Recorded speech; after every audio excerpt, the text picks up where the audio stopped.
சீதை. அவளும் நானும் தாய்மண்ணான அயோத்திக்கு செல்கிறோம்.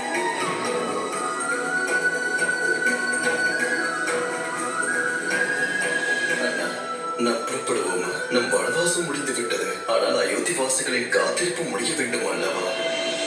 அந்த ராமனை கொன்றால் தான் நம்முடைய அண்ணன் ராவணனின் ஆத்மா சாந்தி அடையும் அண்ணா. உலகில் எப்பொழுதெல்லாம் நீதி தலைநிமரச் செய்கிறதோ அப்பொழுதெல்லாம் அநீதியும் அதற்கு சவால் விடுத்து தலை தூக்கத்தான் செய்யும்.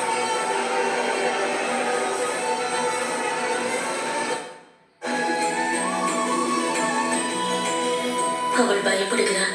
உன் முகத்தில் விழிப்பதற்கே அவள் வெட்கப்படுகிறாள்.